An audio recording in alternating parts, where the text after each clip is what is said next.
It's postseason baseball in Atlanta before postseason baseball because, for all intents and purposes, this is essentially a wild card series ahead of a wild card series. The Braves have to win, or their season will be over. The Mets will have clinched the final wild card spot. I know the Diamondbacks are still kind of in there. They lost last night. That's something to keep an eye on. But the Braves got to win this series. It's really that simple. They've got their horses lined up just like they would for a wild card series. Chris Sale probably would start at game one, but still, you got the same three guys. You got Spencer Schwellenbach, Chris Sale, and Max Fried, and they're all going to get a shot. The game's played at Truist Park. How are you feeling ahead of what could decide the Atlanta Braves 2024 campaign? I think there's very few fans who are, coming into the 2022 series against the Mets at the very end of the season, had a wildly different feeling. Well, first of all, we were a 100-win baseball club, and we weren't decimated by injuries, and we were playing really, really good baseball as of late.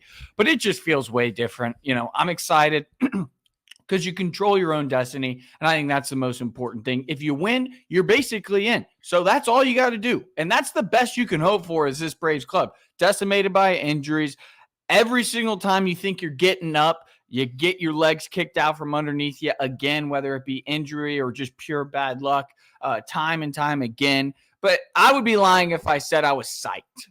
Yeah, I mean, before that 2022 series, I was one of the few people that literally said we were going to sweep the Mets and win the division. What did we do? We swept the Mets and won the division. I'm not saying that before this series because, frankly, it's just not the same team. I knew walking into that game, even with DeGrom and Scherzer and all their horses lined up, I knew we were the better baseball team, particularly offensively. In this series, I think we're definitely the better baseball team in terms of pitching matchups. I think our pitching staff, it's been the best in baseball for all season. I definitely think they have the edge there. But the offense is a huge edge in favor of the Mets, even without Francisco Lindor. Now, the Braves finished last week strong offensively. Can that continue? They'll have some opportunities against some guys. Luis Severino isn't exactly a world beater anymore. They'll have some opportunities tonight. They'll have some opportunities against David Peterson, a guy who owns a 5.33 ERA, having a great year this year, but 5.33 ERA career against the Atlanta Braves. And Sean Manaea is having a fantastic year, but you got Max Fried on the other side. You definitely like your chances there if that game ends up mattering. But to me, it all comes down to game one, right? You got Spencer Schwellenbach on the mound. How does the rookie handle this kind of magnitude, this kind of pressure? He's been a stopper all year, as we talked about yesterday, but this is a different level of pressure in front of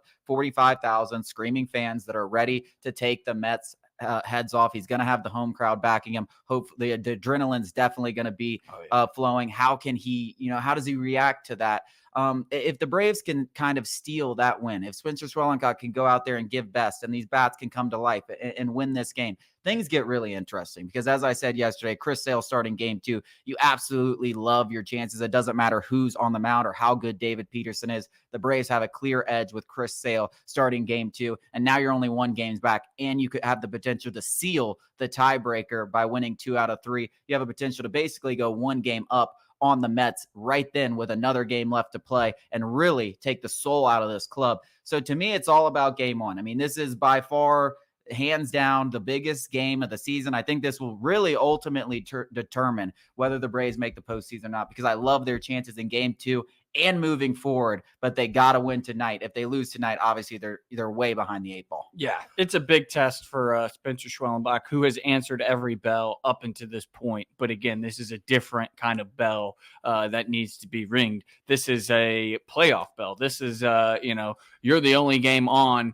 All of all of baseball is watching you. It's October. The lights are bright. What's up, kid? And I think, for all intents and purposes, you really wouldn't want – I'd rather have Schwellenbach up there than Charlie Morton and Ronaldo Lopez. I know Ronaldo Lopez had this all-star campaign, but if he's fully – I don't trust anybody more other than Chris Sale and Max Fried in this rotation more than Spencer Schwellenbach. You've got your 3 best guys, and I think that's all you can really ask for. You can go out, win or lose, knowing we had our best guys out there. Yeah, he's been cold-blooded all season. Yeah, he's one of the more level-headed pitchers you'll find. He doesn't walk batters. He's not going to get himself in trouble. This, as we keep saying, this is a different level. But I got a good feeling. Sometimes when you're a rookie, you just don't know better, right? Like, yeah, you're blissfully ignorant. Yeah, you don't know what the pressure's like. You're just kind of like, yeah, we're going to be in this position every single year of my career. And luckily for being a part of the Braves organization, that might be true. But as you learn in a lot of sports, that's not always true. You don't just get to the Super Bowl. It's very hard. Back. Yeah, it's very hard. You know, these kind of things, these kind of situations, it's almost like, oh, I'll have 15, 20 more of these. You never really know how many more opportunities you're going to have like this. And sometimes when you're a kid, you don't realize that. This guy's a rookie. He's been doing it every game. I love his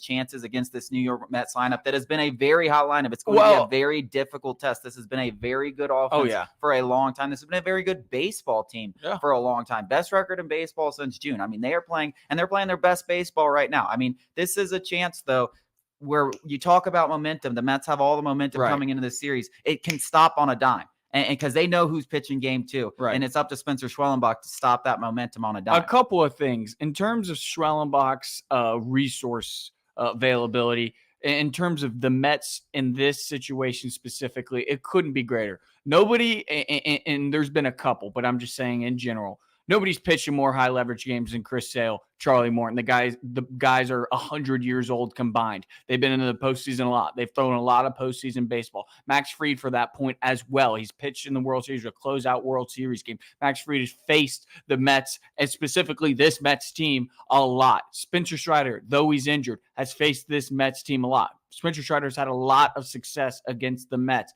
They know kind of what Spencer Schwellenbach needs, if he needs anything at all. Maybe his, MO going into the game day is, block out all the noise and let me just do my routine. But if he wants somebody to lean on, this Braves pitching staff, one, because of just the sheer knowledge of like what this moment means and maybe just some tips going forward, and specifically facing the Mets. Like, he's got a lot of resources to lean on, and I think if you're the Braves, you like your chances.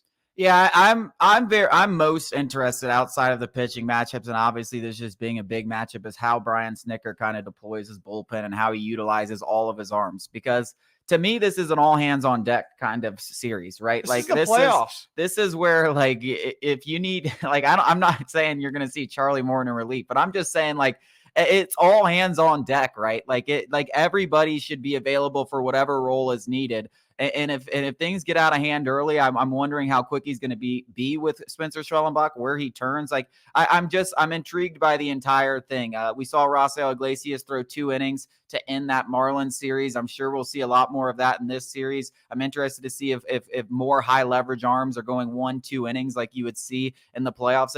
I think it's all hands on deck. Everybody give me every ounce. I mean, if not now, when? Yeah. So Sleepy Snit, wake up. Yeah, so I'm interested to see, how this bullpen is deployed, who he turns to in certain situations, who he doesn't turn to in certain situations. So I think it's all hands on deck. I think it's going to be a fun series. It takes place at home. Truist Park is going to be rocking even during the school year and on the weekday. They know how important this series is, and it would be beautiful to take game 1 against the New York Mets.